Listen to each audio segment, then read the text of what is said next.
Linda, can you hear us okay? There was an audio issue before.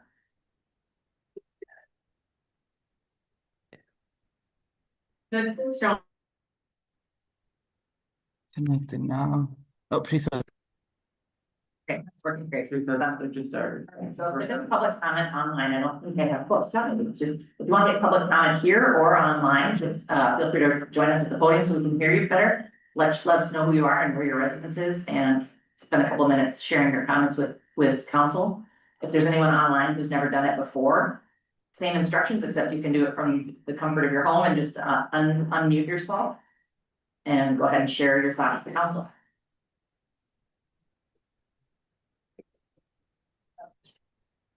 Yeah, I'm not hearing anybody. Any changes or additions to the agenda? We have item removed, right? Under public hearing number 2, okay? Any other changes from staff or council? Hearing none. I just want to say to everybody involved, including Stoneburg staff and the DOT staff, how nice the open house was regarding the realignment. I was also really thankful to the public for being so engaged. I expected it to be busy, but it was like, people were really engaged. I thought people spent a good amount of time there. I think that those facilitating it were happy with the response, so I was really appreciative of that. And of course, thank you to our emergency responders. We celebrate you this week, this past week. We appreciate you very much. And yeah, we've got a couple of big things coming up. The State House Capital Investment Committee is going to be here on their bus tour. They started that tour yesterday. I think we're toward the end, which I think is kind of good.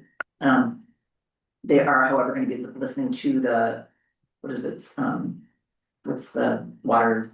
Sunbrown. Yeah, I can't remember the agency, but the big wastewater treatment facility that still needs funding, so I hope they don't steal our thunder. That's a very, very big project. At the same time, I think ours is a more sort of amenable presentation because we've taken it from, I think, whatever it was, 12 down to much less than that. So it's some new committee members, but Fully, who's one of the co-chairs, has been along for the whole story. And I know Mary Franson heard us testify last year, so they tend to be very prepared and involved, and they're just going fast. So if anybody wants to drop by, I guess they're not maybe even gonna get off the bus. Maybe there's no reason to drop by. John, Jeff, and Caroline and I will try to all get on the bus, and They might need to use our bathroom. they may, which is not a great setup. When I'm gonna you take get them- ready. take them to people somewhere where there's more restrooms, but so they're gonna ride around the site, and we're gonna give the presentation, and we have an updated handout. You should probably look at that before Thursday. Yeah. And then the hockey meetup, which is hosted by Wabasha Main Street, is this Thursday at 8. It's always at the Anderson House. It's always very good, and we're gonna give city updates. I mean, I'm such very informal, but just some updates about where things are at with regard to the highway realignment, because there's been progress there. The apartments are going forward. I was trying to think of, barge terminal. We don't have a whole lot of updates on barge terminal, but just some things that people often want to know. Why am I not seeing construction? Like, well, it takes a while. So that'll be Thursday at 8. Any other committee reports? Did you guys have utilities? Yeah, nothing of note in utilities. And streets, was anybody suggest on Yeah, theirs was mainly just today? street project, so we'll talk about that later. Sounds good. 4:30. Board did meet, third Tuesday of the month, 5:30. We, before us was funding for, Main Street organization as well as Chamber of Commerce. They are for economic development, minded, so we're taking those over, those, contributions. We had 2 really nice presentations from both Main Street and Chamber, and I was really impressed at how sophisticated like the data collection is from the chamber and that, and how they make their decisions is driven off the data. It was good information. We did vote to fund Main Street based on their presentation. Chamber, we're waiting on a little more information, so we'll get that in our next meeting here in November, and we'll no doubt fund them as well for what they're asking. We agreed to contract with Kathy Enerson. Kathy Enerson was our economic development specialist that worked for CETA. She's now independent. She has been the catalyst for many of the different grants and things that we've gotten over the last few years. A lot to do with housing. And other big ones, $700,000 to help fund the road for the barge terminal as an example, so just huge benefit to the staff here and to the Port Authority, so. We're currently gonna contract with her through January, and we'll see what happens from there. But that's it.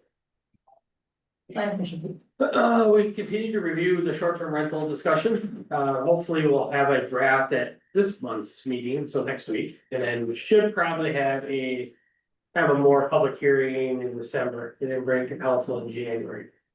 That was pretty much mainly what we discussed. Was there any parks? Action this week? Brian, anything from ambulance?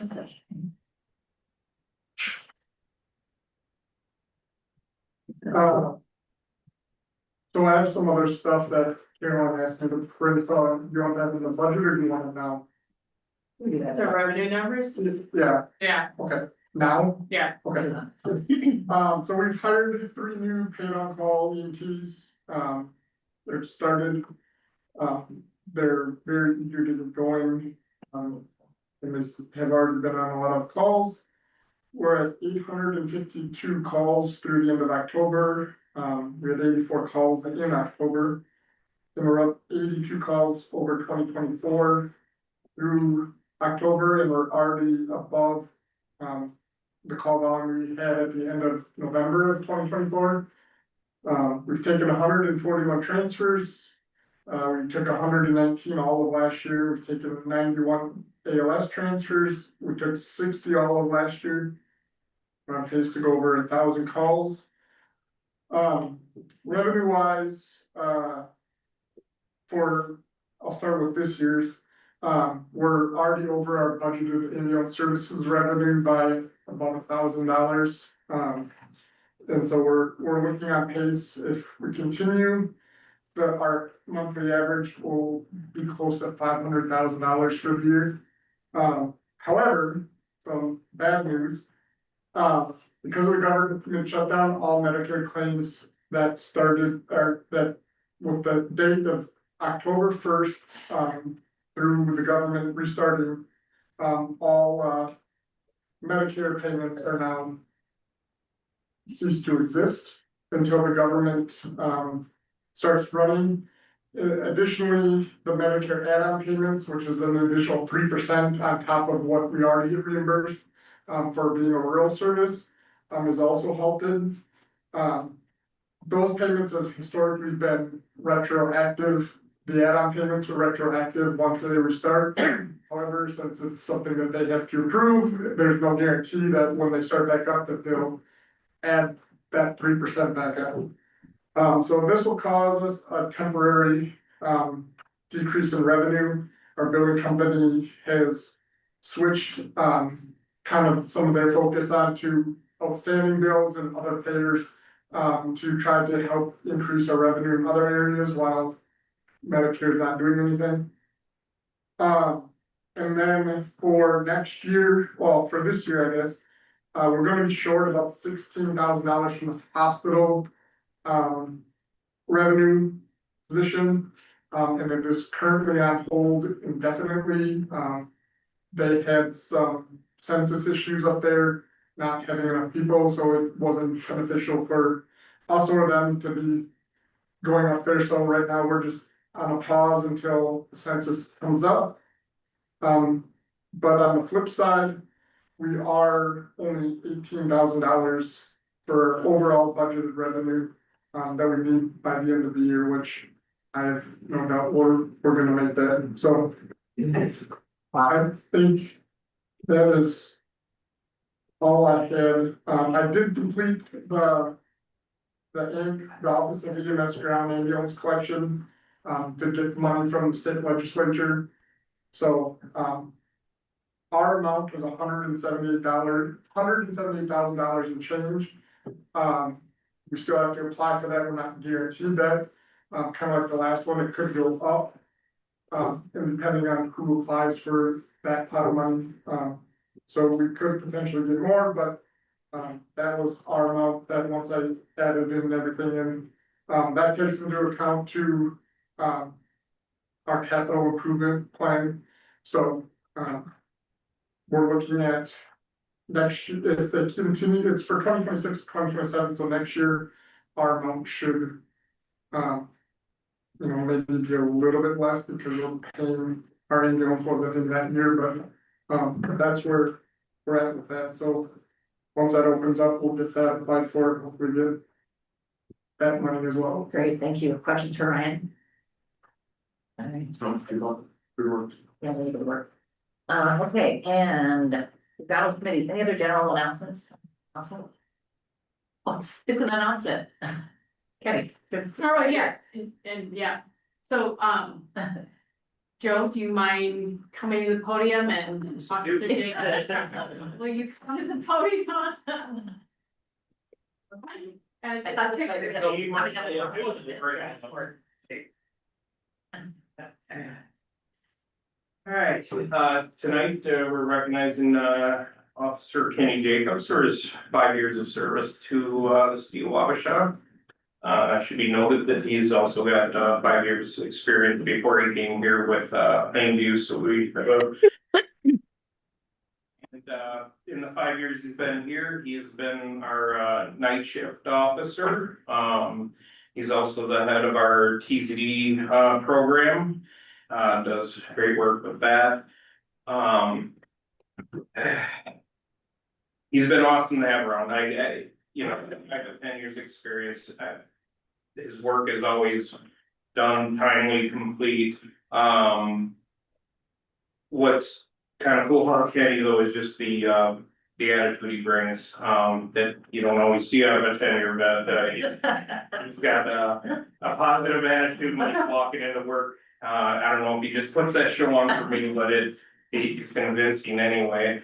And you know, where he really excels, you know, we're try real hard to have as good relations with the public as we can, and I could say I constantly over his 5 years, I've had people come up to me and talking about Officer Jacobs, and I got a couple kids at the school, have a lot of contact with them, and I don't know how many times kids are coming up to me, is Kenny working tonight? And, that guy's awesome, call him Kenny Goggles.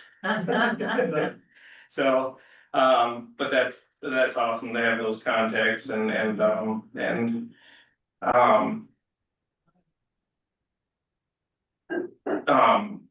I lost my way here. I think what's really unique about him though, along with the positive attitude is just, you know, after 5 years, I still hear him randomly make a point to say how much he appreciates working here. You know, you get a guy that's new to a job and, you know, you got that, but for that to keep going the way it does, with him, he's promised me to retire here, or at least finish out with me, so, and just a dedicated employee. It's kind of a funny story. So when I'm going through, you know, calls and going back and checking, you know, throughout the month, make sure we're up to date with things every once in a while, I'll throw out random emails. And, you know, he'll have worked a night shift and I'll have him included on an email. Be 9 o'clock in the morning, I know he's dead asleep. And I'll send out that email, and within 5 minutes, all of a sudden my phone's ringing. I don't know what kind of alarm he's got on his phone that, like, when I send these emails, he's got that thing blaring. But he'll call and make sure that he answers any questions, but the funny part of it is, like clockwork, probably about early to mid-afternoon, and I'm getting another call from him saying, Chief, he goes, I'm pretty sure we talked this morning, but I really don't know what it was. Can you fill me in and make sure everything I told you was accurate? I'm really up now. So, but just an awesome guy to have on the team, and congratulations. Really, Penny, is that we did the celebrity swine showmanship contest together. So he was willing to just jump in with the community as was I to do something a little bit crazy this past summer. We had a lot of fun. I've never laughed so hard as when we were both trying to control a pig in a ring. We're gonna do it next year, right? Yeah, we will. You So. gotta maintain your celebrity status, you can't just, you know. But I will also say he is beloved by fire, ambulance, we all really like working with him. Tyler, and he worked very closely on this grant. His work is excellent, so congratulations and Thank you, appreciate we it. have many more years with you. Yeah, you got me for a long time. Exciting, guys. just council is, please enjoy your free time. Yeah, you don't have to stay either. Thank you. Okay. Have a good night. Good night. All right, and our administrators report. I wanted to just note that paving is complete on all the mill and overlay streets.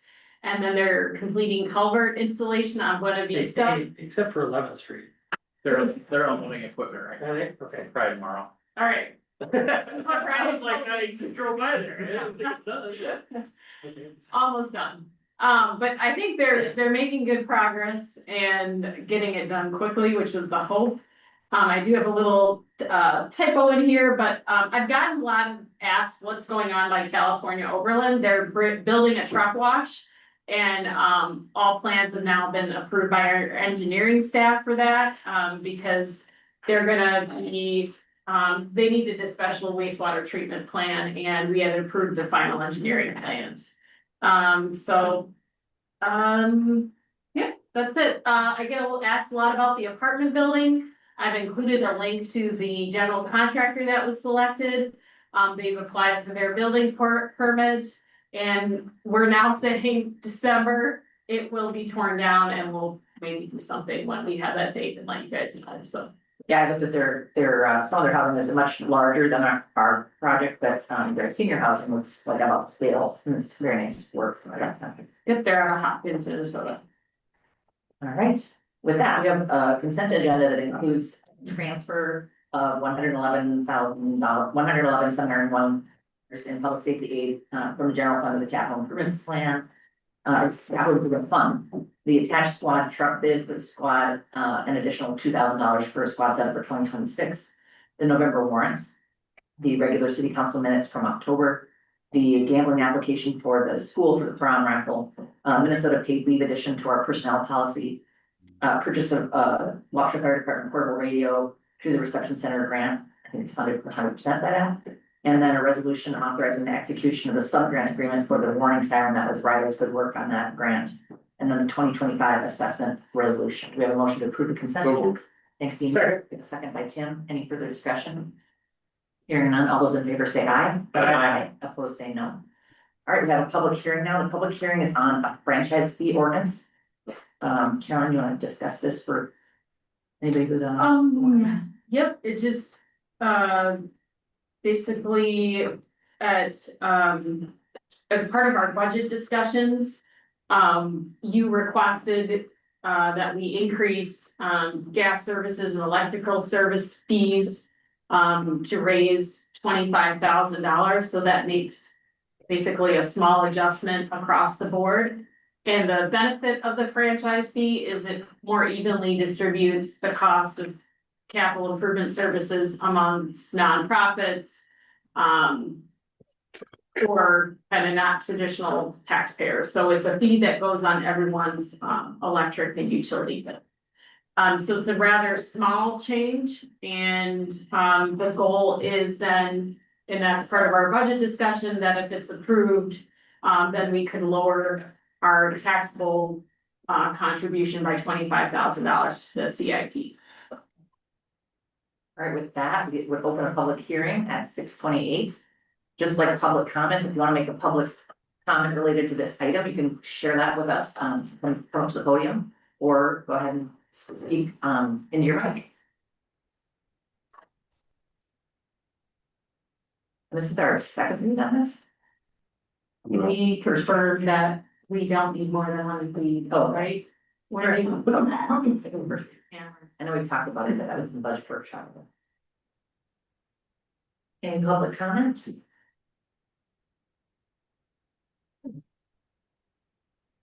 there more than that?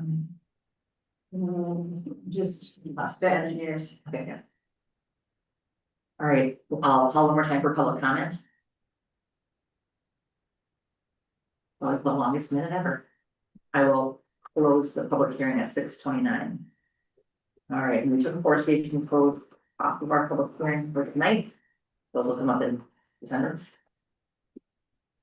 It was a proposed change to, try to regulate where people could plant trees on their property, and Wendy and I, it was discussed at streets, but when Wendy and I took a look at it, we felt like that could be problematic with private property law, so we just requested that it be taken off. We're trying to solve a problem, and And tell me it's about it. not solvable, Yeah, with that. so, yeah.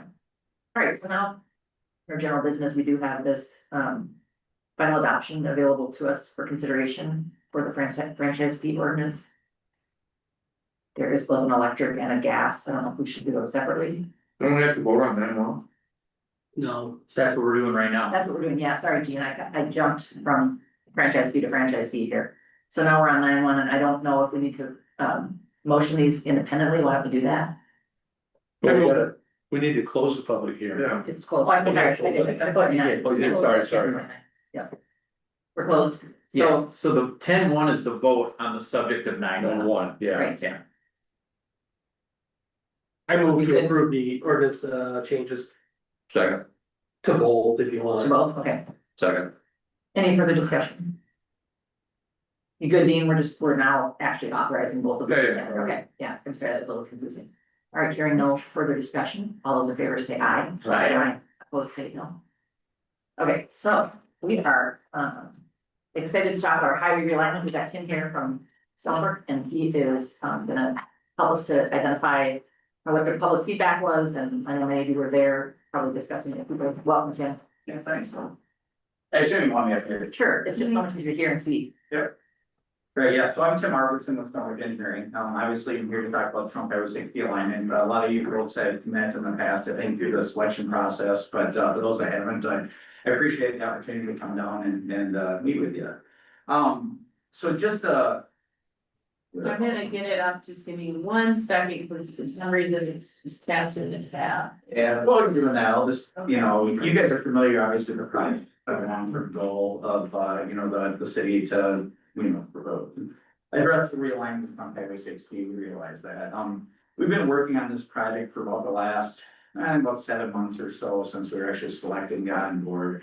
And some of the things we've been doing is we took a look at, crash issues out there and traffic operation, where we're trying to figure out the best, intersection controls for the new roadway alignment. What we found as part of that is we really didn't have a significant concern with both. We didn't have a established crash history at the intersections along the proposed roadway corridor or proposed, nearby there.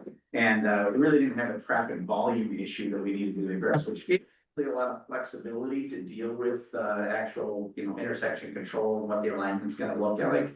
So we actually started focusing on more on the adjacent development and what we can do to optimize that, and also what we can do to optimize pedestrian activities and safety and mobility in the area overall. So what we really want to do, it is a roadway project, but we always want to keep the adjacent development in mind at the same time, so that we can create as much of an opportunity there as we can as we move forward with things. So I kind of already covered the first slide, but if you jump to the first slide, that's really just showing the original concept that was actually put together by the city's consultant during the selection process and through your funding process. And it just looks at how Trump Highway 60 is potentially going to be realigned. The goal, that's the blue piece of it. The gold is the county or turnback piece that ultimately is going to get negotiated as part of this as well. And the And second. just, I just wanted to interject, because this is a question, the county says they will take all of the yellow. So, So really the piece that we're focusing on here today is the sections in red, and then more specifically, the intersections with Fourth Grand and also at the Hiawatha intersection, and what we do for intersection control there. So as part of our project, we developed, technically 3, but actually 4 different layout alternatives.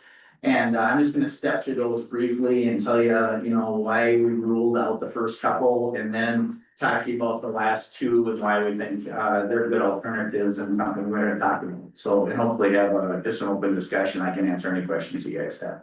So if you go to the next slide, you can. Yeah, I'm going to the next slide on my computer, but it's not showing up on the TV, so. I can always do it with the paper. Yeah, does everyone have the paper version in front of them? Okay. I don't know why it's not moving. That's technology, it's a. Tyler, does Dave have a copy of it? Could he share his screen on the Zoom maybe? Maybe. Um, Yeah, I should have mentioned that too. So we have Dave Betts, who's actually the project manager online, as well as Zach McCormick, who is also working on the project for Stonebrook. So we can answer pretty much any technical detail that you're gonna need to. all right, I know the problem, so I will fix it, but yeah. Do you want me to share? It actually wasn't that, it was that it didn't. Okay, let's see if it goes now. Looks good. Okay, yeah. There you go. All right, so the first two alternatives are, based on the original alignment that was again proposed in that funding application. Or plus or minus a little bit, and the first two intersections that you see in this layout, oops. Sorry, I'm just making sure our online viewers know what they're looking at too. Okay. Yeah, basically represent a stop controlled intersection of the side street and a through movement on Trunk Highway 60. And we did actually discuss briefly all-way stops, but being that it's a trunk highway project, ultimately mobility of vehicles is gonna be a significant concern. There's concerns with vehicles or trucks in particular coming across the bridge and whether or not they'd actually stop at a stop sign at Fourth Grant. And again, with that, pedestrian safety and mining operations in mind, two-way stops were essentially ruled out as a viable alternative just because of the lack of safety benefits for pedestrians and vehicles in the area. So that was the first one. The next thing we did, which is the next slide. Did it again. There. All right, okay. So the second slide, we actually looked at putting a roundabout in at that intersection of the future Trunk Highway 60 as well as at Hiawatha. So that's the next page of the paper layout. Until this comes up. So what we're looking at there is, if we put a roundabout in at that location, what would that look like? It actually sits in there fairly well, operational wise, it works very well, again, the traffic volumes are pretty low. One of the best pedestrian safety devices we have in our toolbox is actually putting in single lane or roundabouts in a rural environment like this.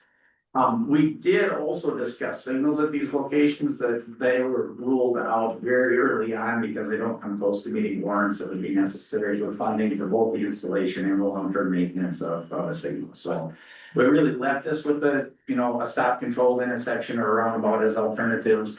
And we really started settling in on the roundabout alternatives because of the safety benefits to it.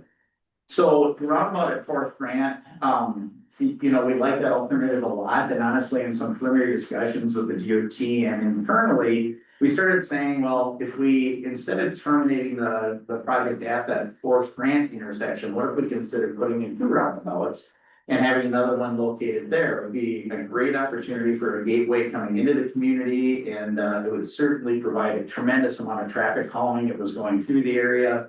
Operationally, again, I had mentioned, they easily handle the traffic volumes that are out there. You're looking at ADTs in that 5,000-6,000 range. At these intersections, single lane roundabouts can handle between 17,000 and 20,000 ADTs. The ones that are shown here are still conceptual. They're probably a little bit bigger even than the ones that will actually be constructed, but they work very well. So we took a little deeper dive after layout C1 with the two roundabouts because we all like the idea. And we started looking at, well, is that the best location for it, which drove us to layout C2. And what we talked about is if we relocate the Hiawatha roundabout a little bit further to the east and to the south, we could potentially provide a fourth leg into the mosquito field, that you guys call it, which might facilitate additional development or might give us an opportunity to create a regional pond for the area and so forth. We also took a look at some of the land use behind the grocery store, realized that the city owns some of that property, and it gave us a nice opportunity to provide access into that area. Also, regarding access off of Hiawatha, I'm sure you guys are all familiar with the grocery stores, parking lot, and how it kind of just merges or morphs into the roadway corridor. We really wanted to confine that access a little bit, and so the theory with this one was, if we provide that access to the south, we could potentially serve the grocery store off of essentially a secondary road instead of having them access directly on the Hiawatha. So actually I went so far as to go meet with the grocery store owner who actually favored this over the other concept, just because, again, she was more focused on mobility and even the development potential of the future land use in the area, so she wasn't concerned at all about the locations or even impacts to her. We even talked about impacts to the right of way, and her comment was, well, we don't really use that for much and we don't really see it expanding, that direction. So she didn't think it would be an issue. But with federal dollars on a project like this, the acquisition process is cumbersome and there's additional funds, of course, associated with having to acquire that land. So one of the things that has come up as a comment from the county, which we actually agree with, is shifting that roundabout a little bit more to the west and keeping it on the city-owned property so we can avoid impacts to the grocery store. So we have more work to do in terms of how we're gonna access the grocery store site. Is it gonna be off of Hiawatha? Is it gonna be off of this, potential future roadway stuff?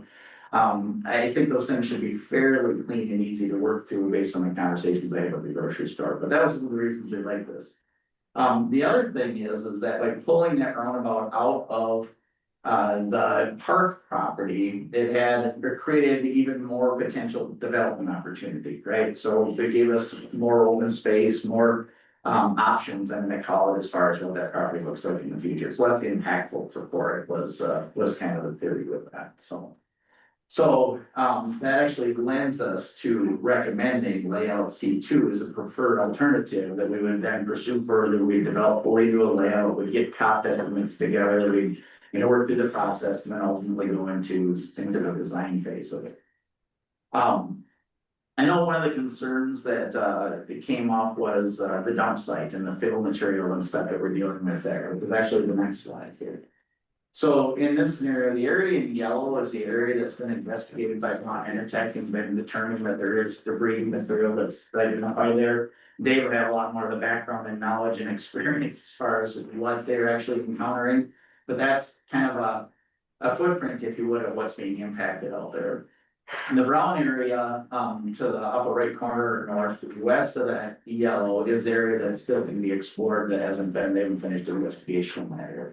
So, but one thing to keep in mind that as we're doing this, we are gonna have to make sure that this area is cleaned. If this right of way is gonna get transferred to the Department of Transportation through their environmental due diligence process, they're gonna require us to make sure that there's nothing in that area. So again, Dave, correct me if I'm wrong, but we do believe that cleanup, at least for the portions that are relative to the roadway, is gonna be, or should be an eligible cost under the funding that you guys have secured for this through the feds and through the state.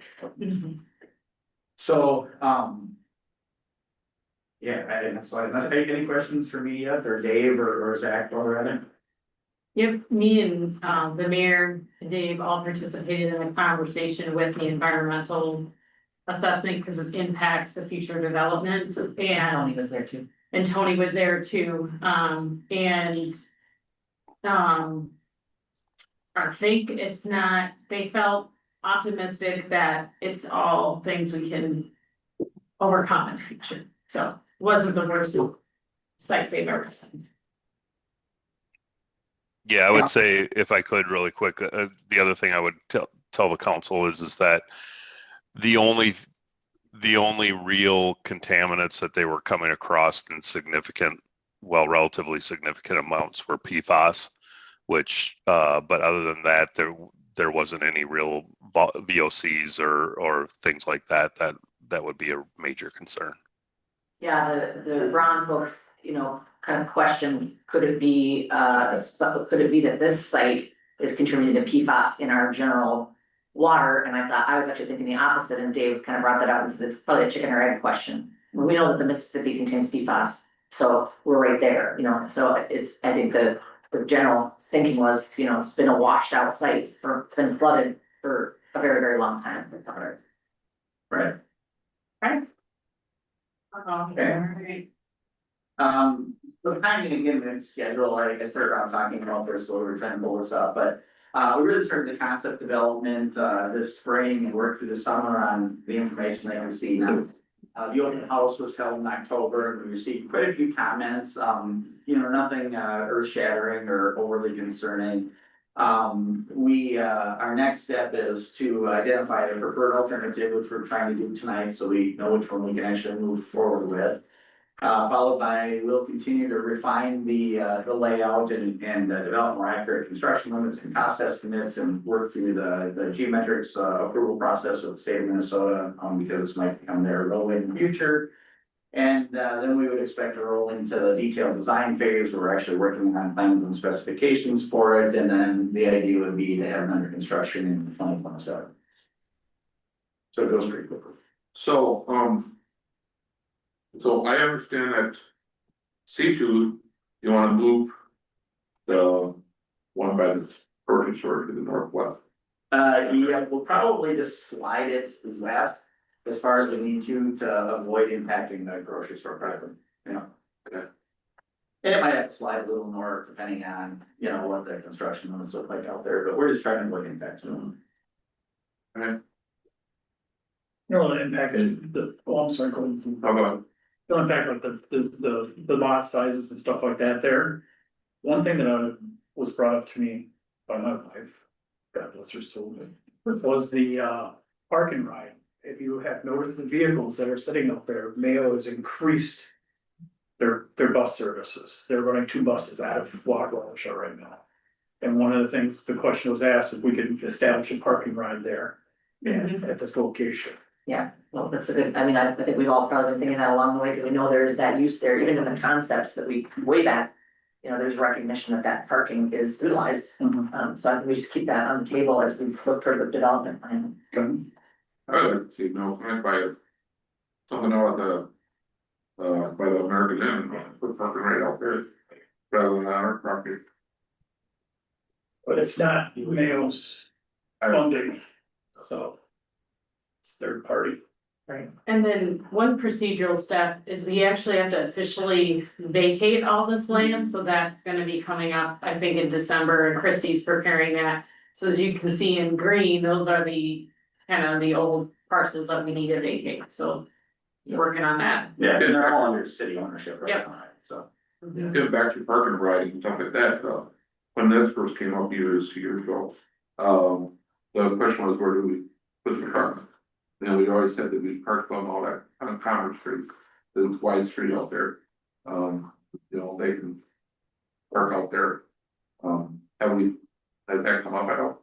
I haven't heard of that, yeah. Yeah. In Greater Minnesota Futures, the idea of a transit hub defined as nothing, in no way. It might be something that we talk about as the site is developed in terms of facilitating transit, because we really pedestrianized the. So let's say somebody's not parking and riding, they're walking and riding. We're gonna present much better access through that site than we have right now. Well, it's just another thing you gotta think about. Yeah. 'Cause I know a lot of cities put their semi parking on industrial park. Oh, you're talking about semi parking, yeah, I was about, yeah. No, we haven't formally discussed it, but yeah. So here we are with the concept, and so we come making a motion to approve this recommended C2. Tim, and then we got a second by Dean. Any further discussion? I know we have this note from Public Works. I wish Tony was here. On Sunday, I saw this at the roundabout, and I thought, I bet that's what Tony's gonna want. And so I think we just note this at this time, that Public Works is concerned about maintenance of green space on any parts that Sure. roundabouts totally get it, so. Yeah, there's certainly features when we get into the detailed design piece of it that are relatively no maintenance, so we can design it right. Very good. All right, we didn't vote, did we? All those in favor say aye. Aye. Opposed, same sign. I'm sorry, I wanted to say no. Thank you so much for being here, Tim. This is exciting. I was really glad for the turnout. Great time of the year to do one. Thank you, Dave and Zach. Sorry we didn't make you talk, but it is a little bit easier for the person in person to talk. It's all right. I got one thing in, so that's okay. Thank you. Same, Tim, we know everyone's time is super valuable. We've got a bunch of other business here, and we welcome you to take off. Yeah, no problem, thank you. Yeah, thank you. All right, now we have the employee premium increase for health and dental. on the HSA day. I know staff has done a ton of work on this. Yeah, and I thought it was helpful. We did kind of pull together an ad hoc meeting on this yesterday with employees and Tim and Ally to just over it. And so what we've done in the last month is sent out the new rates to staff. And we also sent out the rates of what if just all the rates just go up by the percentage that the rates are going up. And then I also budgeted for HSA contributions to go up the amount that the deductible is increasing. So I guess the bad news is that the 80-95% coverage really didn't make much of a difference with the budget. So we're still kind of stuck right now at 11%. And what I have in the budget later is the discussion on CIP. So doing the 80-95 really didn't necessarily significantly impact the city's costs. If we increase everyone's rates by the flat amount, it would probably lower the levy further, but that, you know, when the rate impacts employees differently, but for most employees, the 80-95 is preferred to option 2, right, Wendy, from the feedback that we got. But for a few families, they prefer just the flat rate goes up if needing to choose.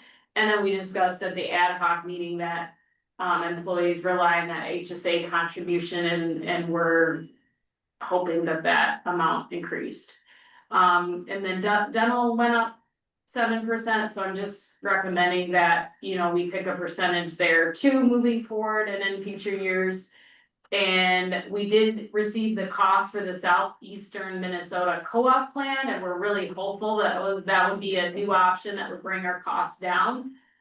And it would actually cost us about $60,000 more to go on that plan, and the reason why is because then everyone would be on the Mayo plan, and right now some employees that don't desire Mayo would rather not pay for it, and so the co-op plan, by putting everyone on the Mayo plan, actually costs quite a bit more. And so from ad hoc feedback, I think the ad hoc is recommending just the 80-95% coverage because it's simple. And there was some discussion, the 95% of a single plan will actually mean that people might be incentivized to take the single plan, and the reason our costs didn't change is because percentage wise, we're paying a lot more for someone to take a single plan than we were before. And it kind of evened out with the family. So does that make sense? That we were probably paying between 80 and 90 for a single to take a plan on the prior rates. So we're just looking to adopt a premium increase policy that staff can effectuate. And then what we would do is we would use this on future budgets. If like there's a discussion or a concern, but otherwise we're gonna start budgeting this every year moving forward until we want to change it. And so we would hope to end the debates on premiums. It'll just be what it would be. If council or staff, we want to change it as costs change, we can, but this is kind of what we would tell new employees. We cover 80% of a family plan and 95% of a single plan. And then Wendy and Tyler are now, then everybody in our organization will have a different premium based on how many people are on the plan. So I did attach what it looks like for every single employee for you guys to look at, but.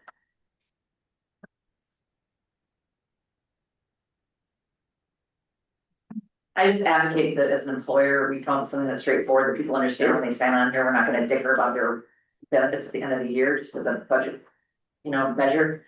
And also this idea that, 95% of individual coverage is that's real money that families can talk about and be like, I give this example because it's real, right? So let's say mom's had her job at the city forever and ever and ever. Dad gets a job, but he's also got a benefit, but it's just been mom's insurance forever, and you don't really look at it as a household. Now it's like, hey, what would that difference look like if you took, our dependents? So I just think it's a nice, it makes a person pause and say, should I have my dependents with me, or is there another alternative? In terms of sort of the economics of how people think about it. Well, I say we adopt the premium increase policy. I'll second. We have first and second, any further discussion? I'm gonna be real technical and abstain. I got a very nice letter from the hospital board or from, I should say, from Amplify Health. With my disclosures of conflicts of interest, and it said, you know, you can't make any decisions that influence Wabasha Dentistry or any of Wabasha Dentistry vendors. And so we have a contract with Blue Cross Blue Shield and Delta and all these other people, so I'll abstain. Do we have further discussion? Good. All those in favor say aye. Aye. Excuse me. Opposed? No. Abstain. That's me. Okay. Okay. Great. Thank you guys. I know this is like, it's. Do we need to do the HSA too? Yes. It was in that It's in that- action. in that action, So alright. is everyone okay with, Yep. again, that's something we'll probably revisit every year. And every year employees will say that it's really, really important to us. Great, thank you. Greenfield Township, and did you share the news that you heard about? Michael Leonard? No, I only share with staff and you. Just heard that one of Greenfield Township's commissioners passed away, so I Well, wasn't sure if good. anyone was gonna be here tonight from Greenfield and. I just heard that news, so. All right, so, Ryan, Caroline, where you guys wanna tag team on this one? Okay, yes, Ryan was the one to. I think the text was. I've gotta tell you something. And I'm like, I'll call you tomorrow, I can't talk right now. Can't deal with it. And then did I say, no, I'm calling you, or did you call me the next day? I called you the next day. Okay. I was gonna tell you at 8:30 at night, because I knew that would send you a. It was Ryan night, so was the text. So I had the great pleasure during our township board meeting, which, I had mentioned multiple times that I'll believe that we're gonna get that money from Greenfield Township when I see the check. And they did not disappoint me. So during the meeting, they told me that they were not going to give us the 39,000 and change. That they voted on, that the residents voted on the night of their township Tuesday. And that the supervisors had voted on 16,000, and they said that they thought that was a fair number. And so after that, I talked to Caroline, and that's kind of where my Yeah, part of this. and then I contacted the clerk, and he said that. Another number that was sent to Wabasha County and their final levy amount was $20,000, so $16,000, $20,000. And that one of the main considerations was. Although historically, the Greenfield Township Board has probably never gone against what was put at the annual meeting. They did check with the town attorney that it was under advisement only. And it was, basically, they didn't want their levy to go up more than 10%, which is how they selected that number. So. I think the city of Kellogg also, we requested 12,000, they voted on $3,000. And then everybody else is more or less playing ball at this point, but they're a lot smaller communities, so. You know, Kellogg and Greenfield are the largest communities with the largest requests, so.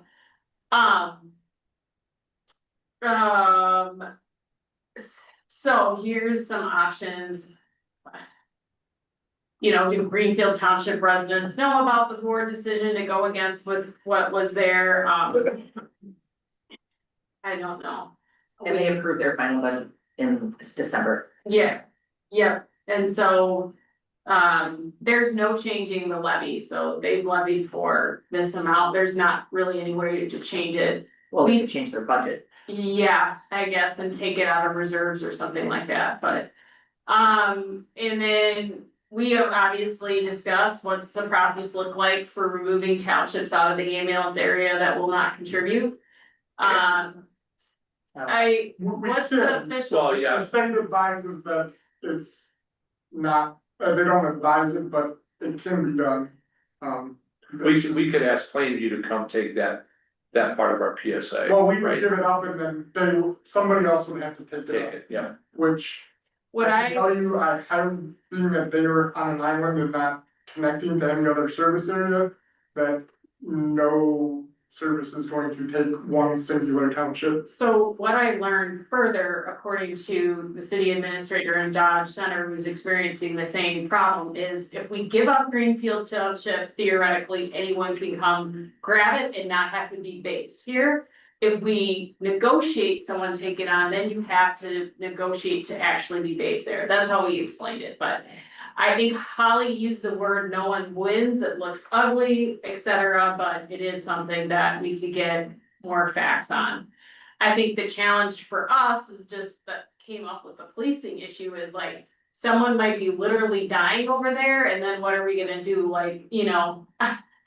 Well, okay, Oh, well, yeah, That's not the Yeah, decision we yeah, made though, they yeah, made that decision. yeah, they made cut that the budget. decision. That's their choice. Residents pay the price for it. And so there was one idea that see if the board would commit to contribution by resolution if it's approved in a referendum, so let the whole Greenfield Township community vote on it. We could go back and say, They'd have to, well, they'd have to, before, initiate that referendum. yes, and I think we could say, well, before we start exploring, can we give you up? Would you maybe consider seeing how your residents vote on it, if they're afraid of backlash or whatever? And then the other thing that I put the state statutes with was, going back to that joint taxing district. The benefit of that is they wouldn't be asked to vote on an amount, they're saying, and it wouldn't be now Greenfield Township taxes going up, it'd be, you know, on everybody's tax bill, it'd be school district, joint ambulance district, city of Wabasha, Wabasha County, so it kind of removes that thing. I did talk to Dodge Center and talk to Ryan, and I think we would, to properly draft it, we would need the help of legal advice to do so. And I asked Dodge Center, I mean, it might be a good idea to know if people would want to join it before we spend money and legal time drafting the appropriate documents and figuring it out. And according to Mike Rubani, there's one person in the state of Minnesota that knows it, it's who does our bonding, is an expert in this area. So, yeah. It was a long time ago, Chad was the administrator, but I thought that the appetite was very lukewarm for the desire to participate. And then there was consideration about our facility and our rigs, then what happens, you know, then they say, well, we participate in the service piece of it, but not the infrastructure piece of it. Was what was my recall from a meeting with at least two, I think three of the other townships for the.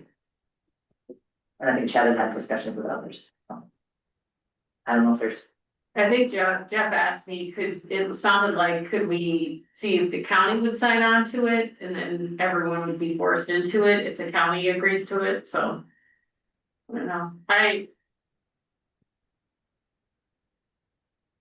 So we gotta do something, and we're not gonna sit by and let it not happen. I don't know, I think district almost would force that in. It seems to make the most sense, because then they would have to help pay for infrastructure, ambulance, everyone's contributing to everything and not just a service fee. If we ask them to do this referendum, they're probably just gonna say no. Like, I have zero confidence in No, there's no. the ed mark at this point to. I mean, they heard from, what's the percentage, 54-4? Agreed to do it? Oh, yeah. Whatever it was, I mean, there. And people came up and spoke, and they gave real life experiences about how we were there, we had a first responder there in 2 minutes, and they were just all for it. I mean, granted, it's 50 people out of the whole community, but at least they participated, you know, and. Well, it's yeah, just a gut punch after that meeting, you know, and we, Ryan and I and Jeff and some other people have been there to at least 3 meetings over 3 years, and we're like, finally, this is it, and then. So. And we have other communities that are Participate. participating wholeheartedly without questioning, Mhm. you know. So is there ways that we can make it a little bit more painful? Can we charge them differently? Can we charge them a service fee? Can we charge, hey, we gotta put the pressure on the residents, put the pressure on the. So board. I agree with you, right? So- We all know, but certainly, I mean, that we can charge them 1,000, but we're No, gonna pay 400. I'm not saying it goes through the insurance, I'm saying it's like a surcharge that if it goes into this township, we get X amount and this amount goes to insurance, we get whatever. Can we do that? But I don't know if we could, Or that's send, an send option. the township a Because bill, I'm also- each bill we send to the person we pick up. You Yeah, that's what know, here's your surcharge for us coming to Greenfield Township. I'm just asking, Yeah. because we gotta put the pain on the residents, because they're the only ones who are gonna change the board's mind, we're not gonna change it, obviously. Kellogg's the same way, I mean, Yeah. it's the same, so. How do we, I don't like it, and I don't like taking away police, even though we should look at that, We because. should look at, It's a thing that it's like, why are we using our resources and not paying a dime for it? So. But that's another. days and I'm running down our pickleball courts. I would like to, as a result of this meeting, I wanna sit down with Heidi and at least explore cutting them out. I'm not saying I'm gonna do it, but just get the facts to say, cause the belief out there is you can't cut anyone out of your service. That's what Dodge Center told me, and I would like to explore that. So what I've read about it is that we can ask. Well, Mini or Altura, who's the one selling? Altura is the closest. Closest one, we could ask them to take everything up to our city limits on the south side. So then it's not no longer an island, it's that whole group, or then they can take part of it and Plainview could take part of it. And we could do that, But what's Altura gonna say when they understand why we're asking? well, yeah, there's that, right? Well, and Altura, I mean, not so long ago was, you know, Deciding about disbanding, yeah, I know. so Well, you got mutual aid agreements too, so we're gonna be down there no matter what. So. We don't have, we have mutual aid with Altura. we don't, because we really, for us to get into their area, they're gonna call. But no, they're gonna call it. But they're gonna be, they come up our city limits, they're gonna be searching, they're gonna, Well, they're what gonna. if we did that, then yes, we would have. We'd have to have it. agreement with them, Yeah. but otherwise, anything for them, we know is gonna be far closer than us. So the other thing is. If we aren't able to support the ambulance budget. In this fashion. We could expand our tax base. Right. And we could think about annexing at least A portion. a portion. You know, the closest thing, I think we can do this from what I've read administratively, 40 acres. So that's everything behind the river or behind the school. The Springfield Township, we could take that as a start. Expand our tax base to help support this. And I think we need to pursue all of these things. You know, and have some, I mean, we have to talk to an attorney about it, it's gonna cost money, but. There's, what else are we gonna do? Yeah. I still think that the public education piece is key, and I do think that there should be some way to share with members of the township that their board. Acted against the public's interest in this way and against their input. Because it's, you know, we all know it, nobody's paying attention to these details, and it's up to your representatives to do right by citizens, and if they're. Not concerned about an issue that everyone's concerned about, well, then. That shouldn't be something that. Is not on anyone's radar, I guess. Yeah, I give the Herald editor a small summary of just the whole situation and said, just make sure to pay attention to 10.4 on our agenda tonight, so they're doing She's that, on. Okay, good. okay. Alright, So So do we, sorry, Caroline, forgive me for interrupting you, but do we explore all these options? And then produce something that we mail to them, to the citizens of Greenfield Township, stating, these are our city's options of trying to recover this. You know, based on the decision your town supervisors made, including the annexation piece. including because annexation. those folks that are currently not city of Wabasha, I mean. Ambulance might not have been their primary concern, they maybe weren't there to speak on that because they're right here, so, Yeah. you know. You know. And I don't know what we do with Kellogg, I think something has to change there too. Yeah, And I don't know, I mean. Well, I did think. Whether it's joint taxing district or I think the joint taxing district. See if everyone will referendum, let's get together and form this. Thing and put it to vote. I think our Greenfield Township we have the votes of people. We do not, for whatever reason, have the votes of people elected to represent them. You know, so. So then we have a district board, right, with representation from every township, one vote, if you will. Right, Mhm. and then Wabasha get a couple of votes, I think. Yeah. Probably. Which I think is fine, I mean, it's their. Others are acting in good faith. Yeah, Yeah, we just lose control over it. It goes to the board to make all the decisions, which if that city's fine with it, then fine. But the taxi district at least make it, everybody has to pay their fair share. and they'll So pay if much these- more than the 20,000. Absolutely, it would be back up to the 40, Yeah. 45.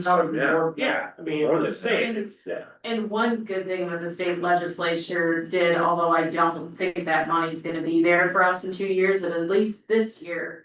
That loss from Greenfield Township then counted against this loss we could claim to the state, but how, they can't keep that up No, year after year, so. At least the state helped bide us some time in terms of. Trying to get planning or. so I mean, if. We have those three main options, right? We can annex, we can tax district, we can. Cut them out of our PSA. And I think, certainly we can't annex Kellogg, but we can cut them out of our PSA a lot, well, I suppose. I don't know, I think the fourth option is how can we do other options? Such as get rid of the police responding there. Add a surcharge for everybody that's in this township and this city, whatever. Yeah. Are there other things we can do to make it somewhat painful? Yeah. Yeah, I think we were all contacted by a citizen about the police issue. The thing that's challenging there is that directly somewhat ties into our good relations with Wabasha County, and so Joe can explain it more, but it's like we help them and then the county may come and help us. And Joe did send me his calls, and some of it I questioned, like deer. But then he was kind of explained, someone committing crime in Greenfield Township may have just come from the city of Wabasha. Or they held there. So, Yeah, that's a hard one to bite, I get that, yeah. I don't know, you wanna comment more on that? I mean, I understand the thought on it, but yeah, I mean, Why do you, go off your list there, you said there's. yeah, I just think we can't put ourselves in a position where there is a dangerous call and we're just not responding to help all deputies that help us out. Yeah. We're not sending like our people into there without backup when that's Yeah. right there. It's still mutual aid though. I mean, if they call for backup on a call, that's different than we go and aid them. It's just taking calls to Greenfield But Township. that's, yes, we're not, Give us an example. No, I get it, I see what you're saying, yeah. yeah, I mean. Well, any ambulance call, that's an example, any ambulance call, city police are 90%. Or at least they used to always. You're gonna, I put up You're on gonna the see- screen the list of calls, so in October, we had 3, a severe crash, a deer in the roadway. A 9-year-old in an ATV accident, September, 3 medical, dementia, suspicious person, suspicious vehicle, driving complaint, injured deer, but I asked them about these ones, and they had some links to, they just came from Wabasha, or he could explain. August, 6 calls, panic attack, remove unwanted person, elderly person on the floor, domestic, heroin overdose, driving complaint, so. Oh. Yeah, I don't, that's why I put it at like number 4, like, let's explore every other option to figure out, because I don't agree with that, but. I think there's some misconception that we're taking their call, like past action calls or something like that, we're not doing that. Yeah. Somebody's having a heart attack and a deputy is 20 minutes away and we can be there in 2. What are you gonna do? Right. If there's a no-brainer. And then at the same time, if, Kenny's out on a call on the night shift, cause he's the only one and he's busy with something and the deputies in the area, they would call Well, it and back. that's the relationship we don't want. Can't burn those bridges, they're literally taking calls here, if we're wrapped up on something and backing us, and I'm not, yeah. Yeah, I don't wanna negatively impact the county and our relationship out there. I mean, this is really an issue of their representation and the public's interests, and I still think it can be very professionally worded, but just be clear that there was a great deal of public support to this, and for whatever reason, it was not supported in the left, you know, they're not, they are yet to support it in their budget. Because the reality is they can change their budget. They can't change their levy, they can change their budget. Yeah, as one part of this, I still think we should give them the full bill for 2026. And say you passed your chance on being able to levy for this, but you have to figure out a way. And a way to pay the whole thing. And likely they'll just won't pay it, but at least we can consider something further at that point. I mean, maybe we go to collection, maybe we, you know, make it, as a way to make it painful, if we're being honest, you know? It's like, do you wanna spend this money on an attorney in collections, or do you wanna help support the ambulance, you know? We've billed everybody their full amounts for the last 3 years. Okay, so they'll get it for the full amount. They pay what they pay. Yeah. I mean, we do have a collection agency, I don't know how that works. Because we only use it for our ambulance bills that aren't paid, but. You know, I can ask them if that's something that they would take on, if they don't pay the full amount, we send them to our collection agency. I'd be on board with that. So is there's, I think I'm struggling to do like a media release on this, I could picture a It's like a letter. formal letter. Yeah, I could picture a letter to residents, just say this is. And I will call Mark after this, maybe Ryan, but I just wanted some feedback, it felt. I did email him and invite him here tonight, I could also see if he would like to speak with us in the future, Yeah. but. And I was hoping they were gonna be here to talk with us about their rationale, so. Then, what about Kella? Same thing, I would think, we treat the same, I would agree, Mark. send the letter and. I mean, And they whatever were we come up saying with. that's less, this is forcing us to consider. But I think the letter needs to be clear, we're considering these, and this is what it's gonna cost you. It's gonna cost you 10 times more, or this is gonna cost you 50,000, 60,000 instead of 40. I mean, we need to be clear that none of these scenarios. I think you have to include in that letter too, that we're seriously looking at annexation. Absolutely. Yeah, and cutting out service, like all the things we talked about are options. I guess I just wanna also say, and I'm gonna say something controversial, but with my administrator's hat on, we can't. Brian has done amazing and we're seeing some like light on the end of the tunnel.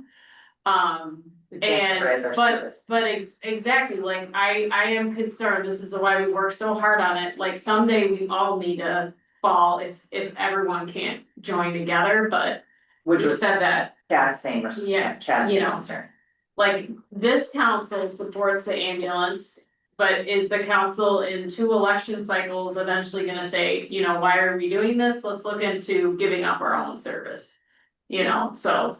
We'll probably still be here. Well, it hasn't been a contested election in like 12 years. Well, I just, you know, if. Like, our labor costs are gonna continue to go up, right? And then the last time anyone checks, the Medicaid rates are not gonna go up. So we're doing amazing on the ALS, but eventually we're gonna max up that, like, costs are gonna continue to rise, so. Yeah, I mean, it's definitely worth investing in something that will sustain, because Are you suggesting? I don't think we're gonna ever grow ourselves out of this problem. You know, Well, no, and I'll go back to that, you know. Profiting on sick people isn't really the goal, right? The goal is to help sustain. Be able to be there. Prop that budget. The goal is to break even. Yeah, right, so if Caroline, you're suggesting that like the special taxing district. Might be the best long-term solution? or everyone agrees to pay, but then it seems like, They could stop. are we At some subject, point. the thing that was interesting talking to Mike Wabi, who was on the township. He said 20 years ago when they first adopted the fire contract. And then the leadership mindset was, cause they could have said, we'll go with Kellogg or whatever, but they chose Wabasha. The mindset was what's important for our community, and they led the way, and then it's been built in ever since. And so a contract idea still makes sense. But I see the joint taxing district as, it's just gonna, it may be the most secure way, I think. It secures our future, but it's gonna take a lot of work, so. You know, I think it's fine to. I think we start out with a conversation at the township board to say, would you consider this taxing district, and putting it for referendum if you're not comfortable voting for it, and see where that goes. But I'm also okay with the letter too, so, but. I thought, who wants to go to their next board meeting and present these options that we discussed and have a conversation with them? I don't think we have. We don't, but I just thought if I'm okay going- if they were all in a I'm group okay. together and say, I'll what wait. are you guys willing to do? Maybe we could find, something they can get on board. Got forward. Last time we sent out the postcard without talking to them, and I'm sure it was a bit of, like, oh, so, yeah. I know this isn't, one of the options listed, and it's not the popular options. But if we're looking at all of them, like, just folding up completely, that could be one of the options. I can tell you, looking at another city that gave up their city ambulance service for a private ambulance service. Seeing a different city's ambulance 2 houses away from you at 2 different times, and also going to that community with our ambulance because nobody else can. Privatization is not always the best option. Right. I think it should be. And I don't think citizens of Greenville Township or Kellogg would disagree with that they know that. So if It's just somebody thinks their that if we reputation. fold up that they're gonna get a better service, I think there's real world. Oh, there's plenty of good examples That. in our backyard. Because privatized ambulance services are all only about the money, they're not about anything else. Right. Yeah, I think we can just send it, you gave them an opportunity to come here tonight and talk about it, so. And no one showed up, so. Do you want us to review the letter before you send it? I think we should sign the letter. Yes. Sign it, yeah. Okay, one stop. All right, our 2026 budget discussion. Thanks, Ryan. No, let's thank you, Ryan. Thanks, Ryan.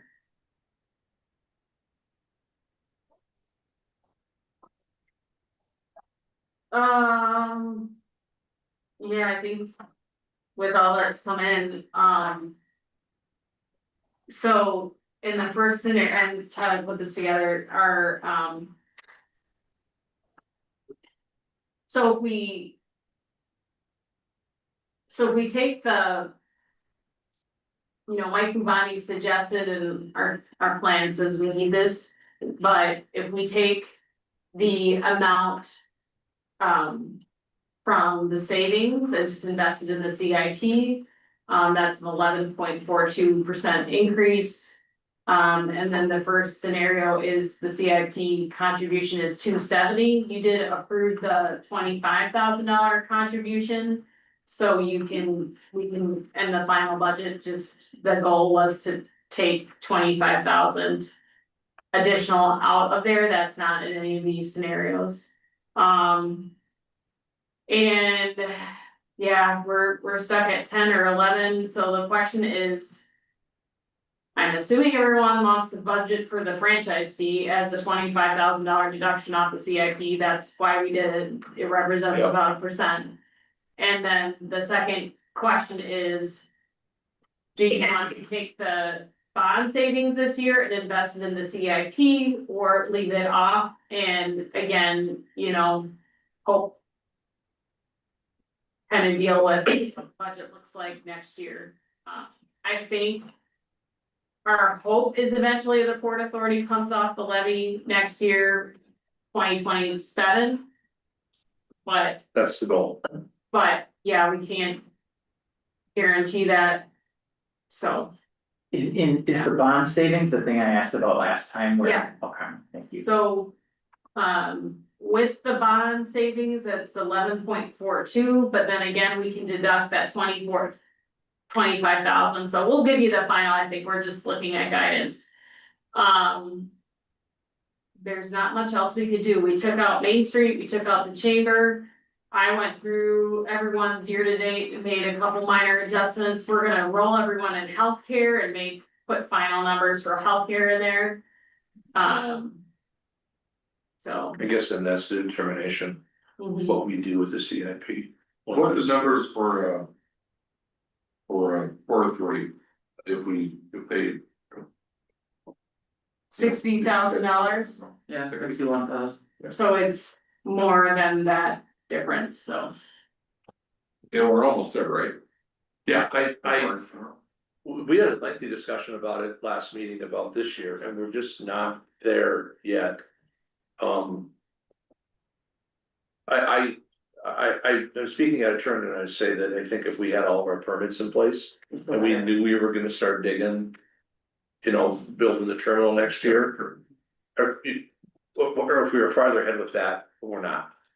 So 26 is construction, hopefully we get product, we have to get product moved across, the dredge material moved across. And that changes how we look at it. Yeah.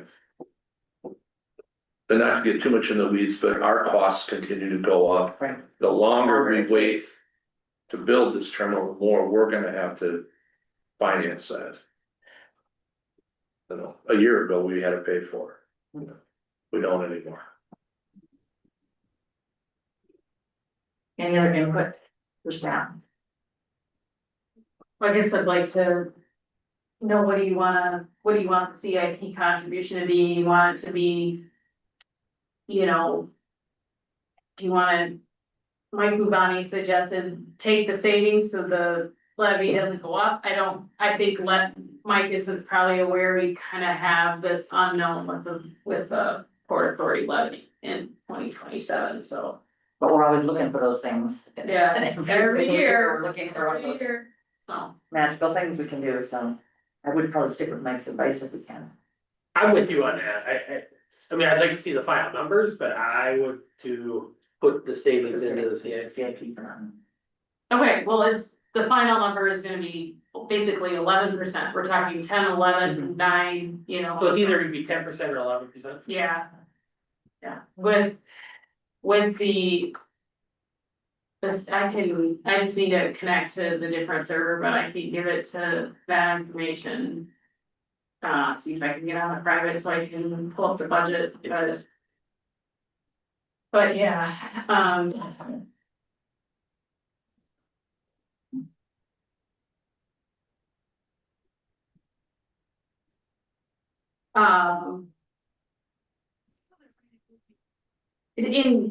again, the final, so I guess that's the question, we typically vote on the budget in December.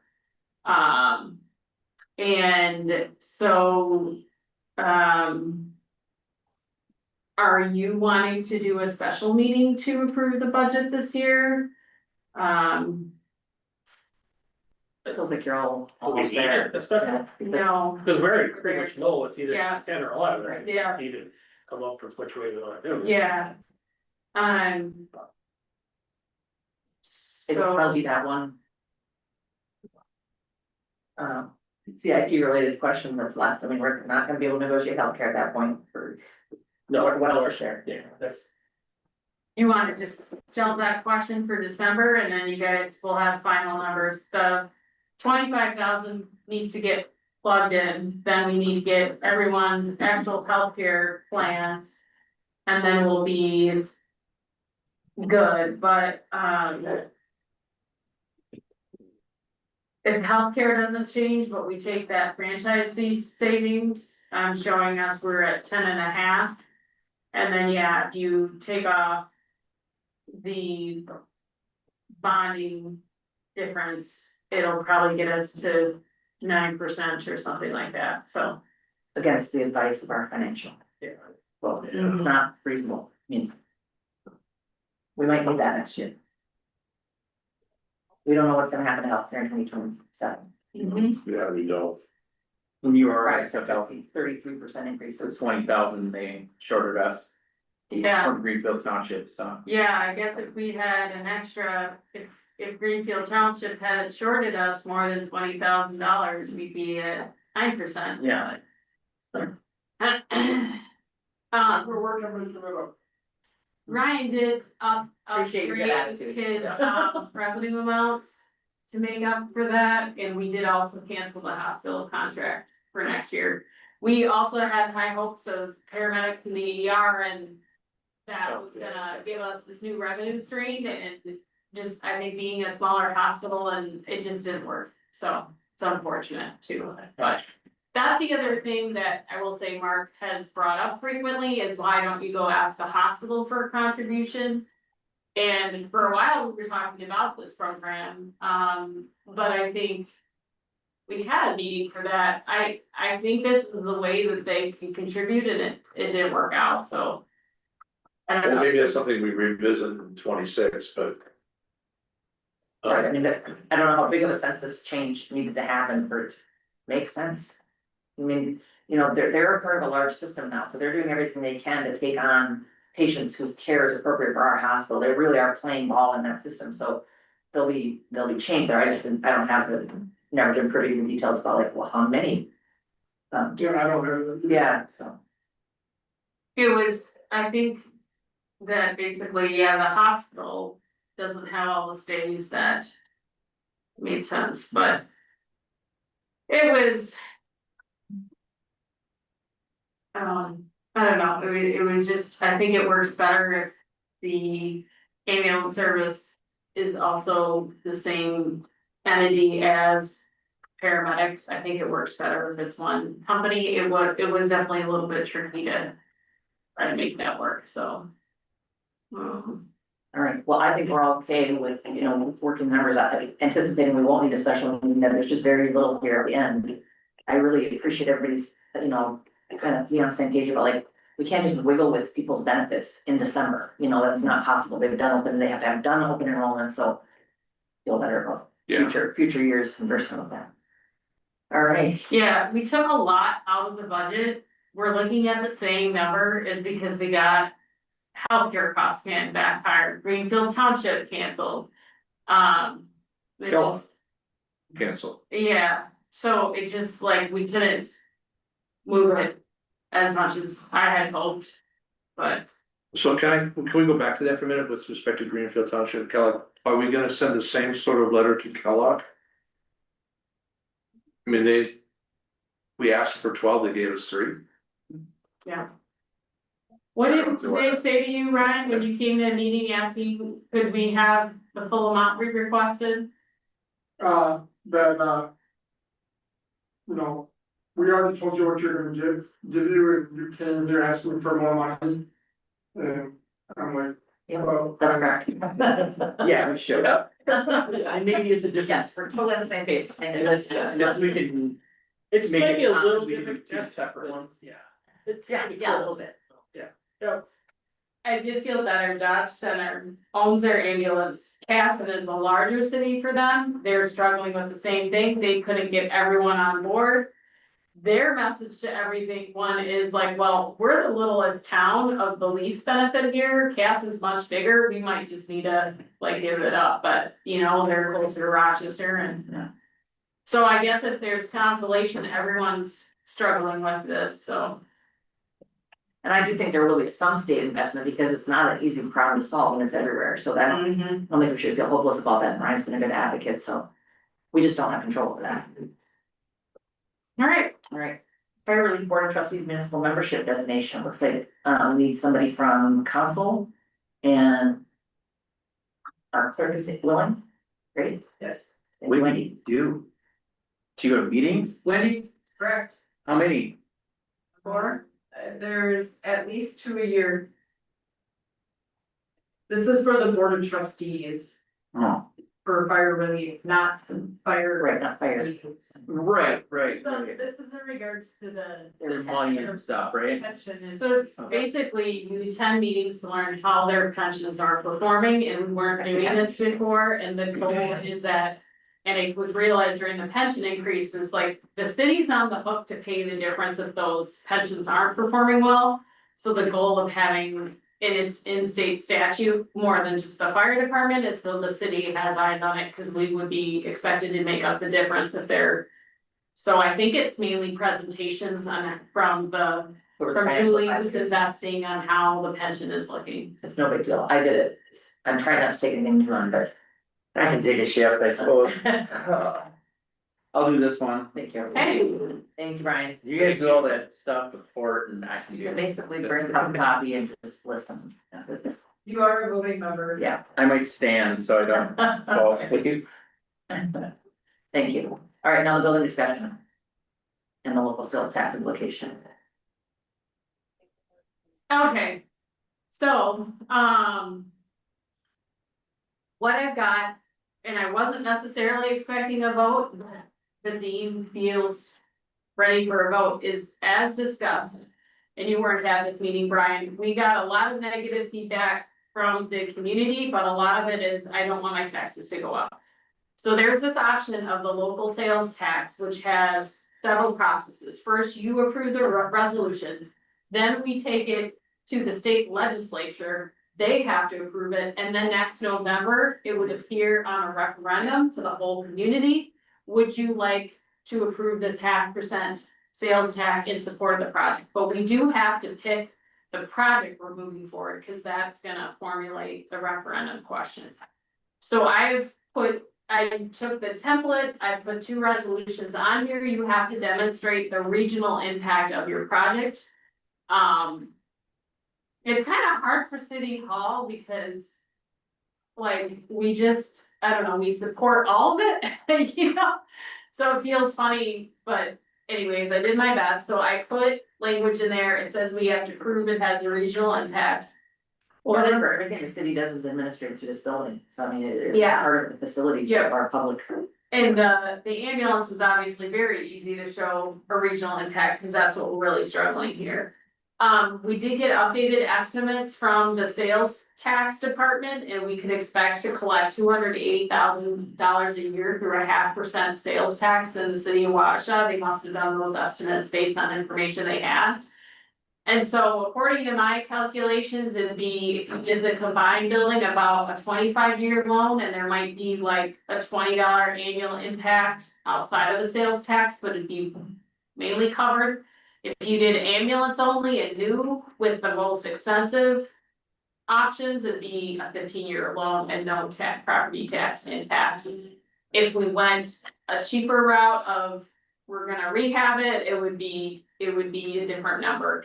You guys also asked me to look at the cost to rehab a building, and it was, I'm estimating, you know, to redo the layout and address all the things, we got an estimate of $774,000 plus asbestos abatement.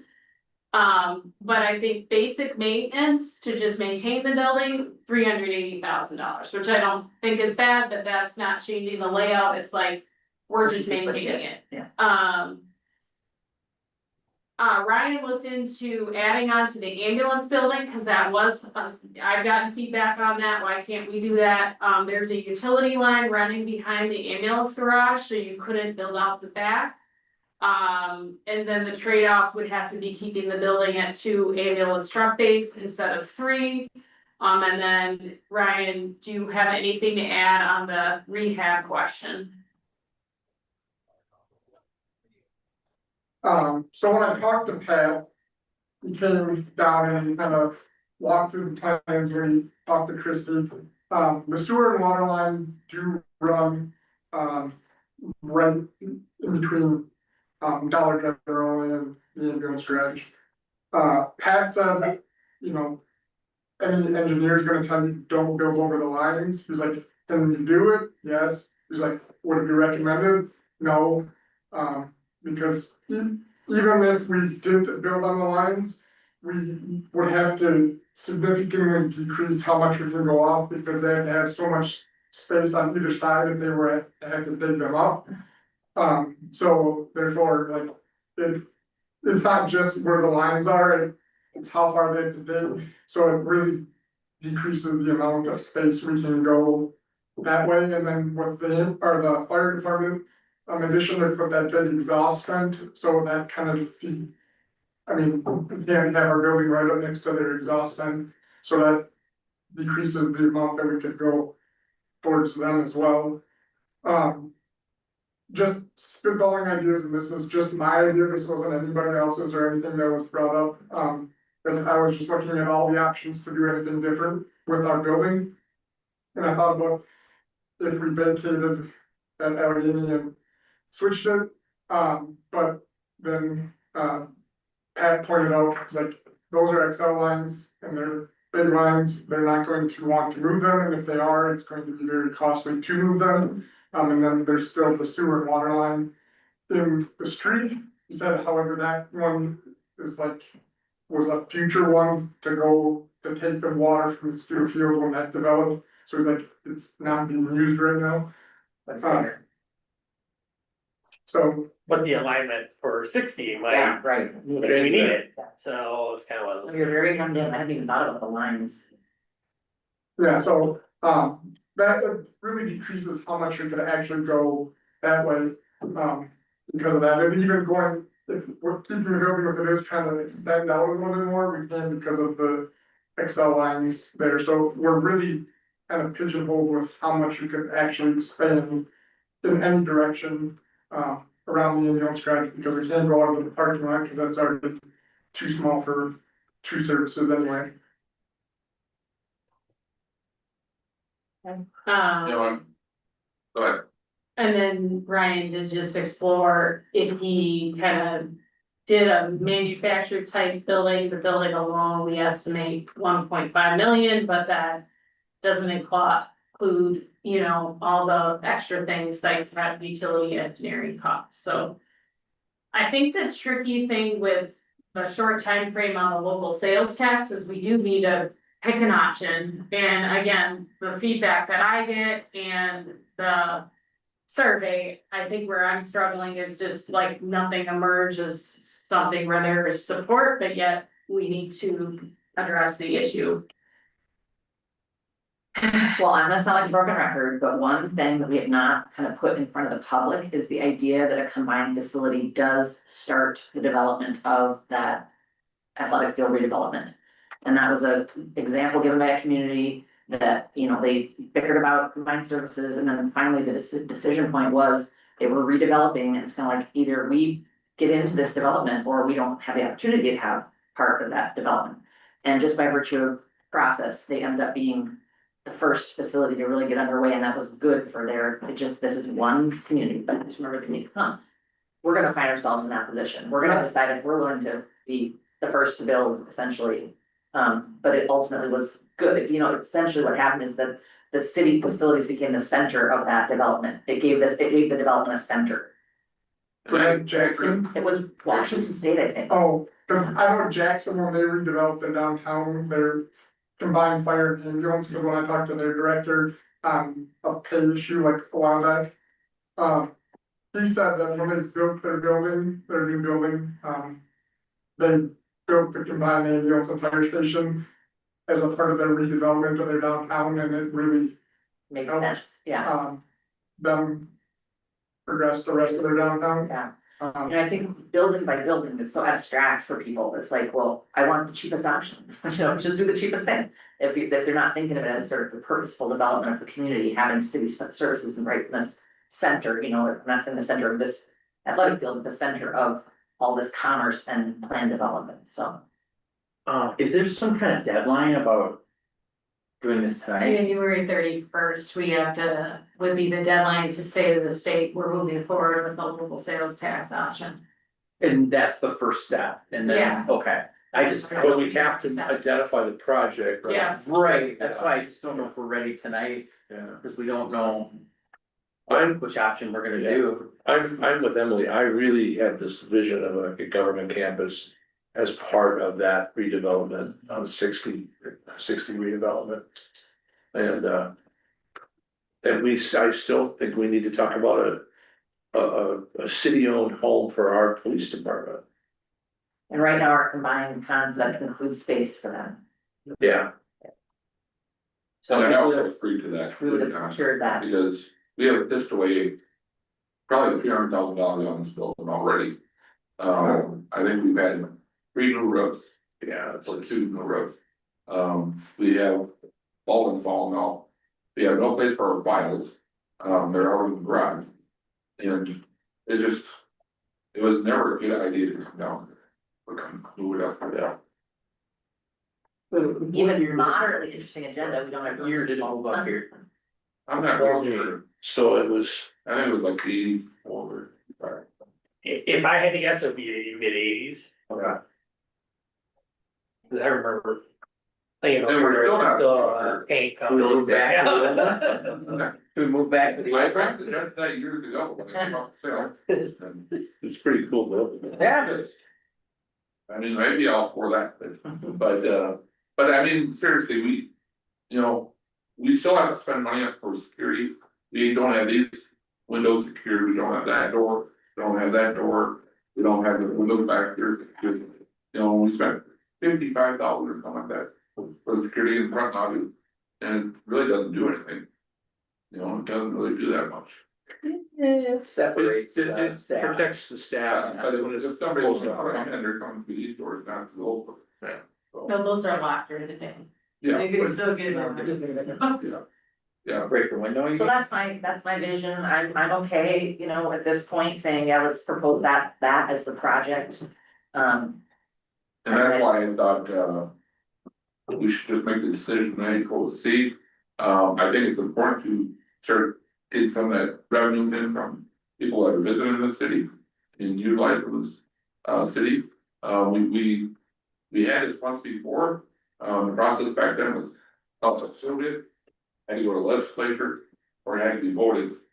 Then it went to legislature, then it had to come back for another one. That's how it was way back then. And, the council got kicked out. And new council came in and just did away with, and we would have had probably, $7 million by now, $8 million. Is it permanent? No, No, it's for a period of time for the So the project. way I drafted it would be just to cover the debt was you 25. can make it. You can make it.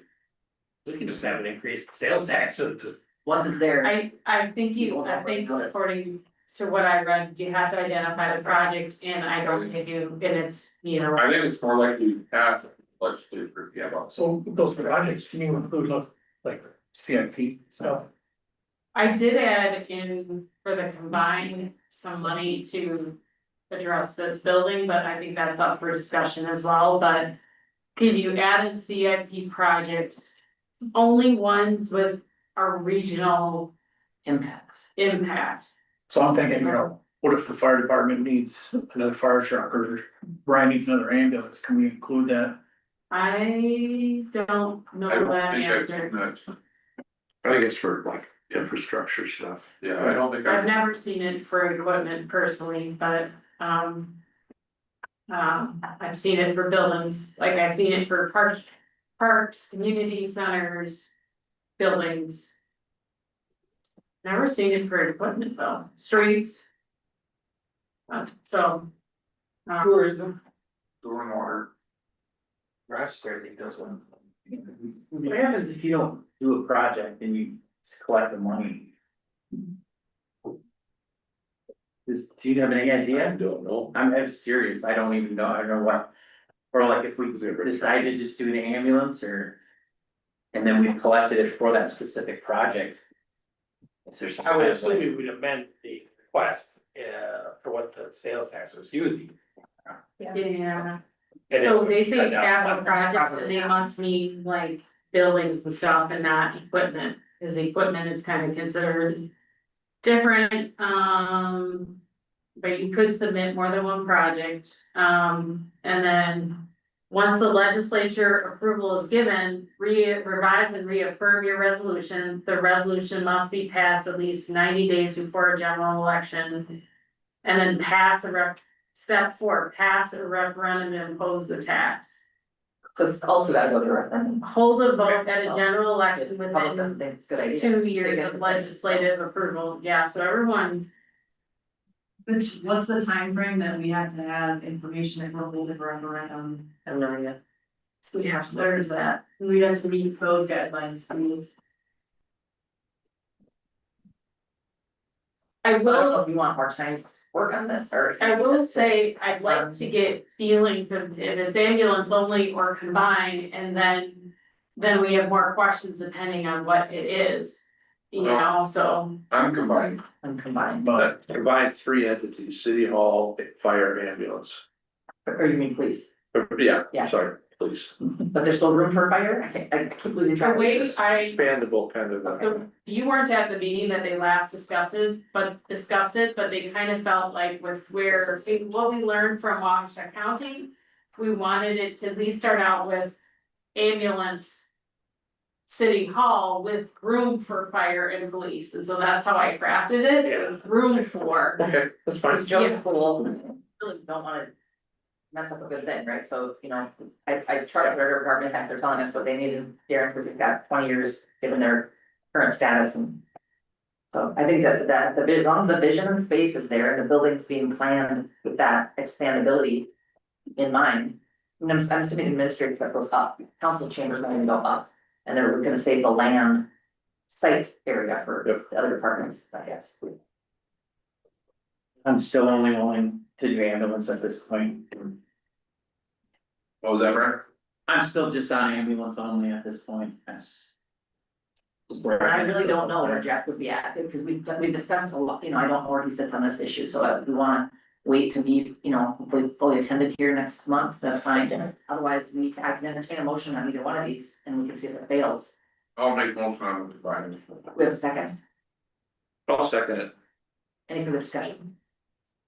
All those in favor? You'll My vote. only comment would be, I would love to know the dates, is why I think voting next month would be better, but. Okay, the dates, Oh, when to submit things, when the referendum has to be submitted, what are we really truly, I'm all for combined too, but I'm just like, I would like to have the dates and Could we, this is what I could think. that's we why- vote on staff continuing to work on then the combined option? I just wanna present one resolution in front of you and make it good and have that research, cause, That's why I want it as final as we can get it, to say, this Yeah. is what it all includes, yeah. these are the dates, this is the resolution. The only reason I want to make motion tonight is, I have a feeling that we're coming late to the game and we're going to come up to that deadline really quick. And I also believe that from what I've seen in the past with bonding and all this other stuff, is that the first ones there kind of give. well, and honestly, I love people to tell our state legislators that we really have a vision of ourselves participating in this redevelopment, and we are, you know. Working on that, you know, and thinking of our centralized services for this to be a big key, whatever you wanna say it. Incentive for other development to take place. Right. So we have a motion and we have a second. Any further thoughts? All those in favor say aye. Aye. Opposed, say No, no. no, No. Yeah, 3, 4, alright. So motion prevails, so they'll start working on it, we won't. We'll have to get some updates, I guess, from you in December, but I think Dean's right, we can't probably wait till. All that end of the year madness is on. Well, and holidays and that kind of stuff. Okay. And it always goes to referendum, so the people speak. And I don't know why you voted against it, because it doesn't affect your taxes. Right. Okay, and finally, the resolution for the donations, you know, there's several here. To the library, $25 from the Friends of the Library, in memory of Donna Russell, who was Sue Trotter's from. $500 from the Wabasha Area Community Research Center, closet from Santa Jeremy's, where I didn't know Santa's name was Jeremy. $75 by Ed and Deb Hall. To police, $500 from the Wabasha Area Community Research Center, closet. And to the athletic field complex, $2,000 from Perkins and Line Weaver. Do you have a motion to approve the donation? I will, Second. Jean Sorry. second. Joe, can we just really explain what we're doing with the $500 for the Wabasha Yard Officer Center?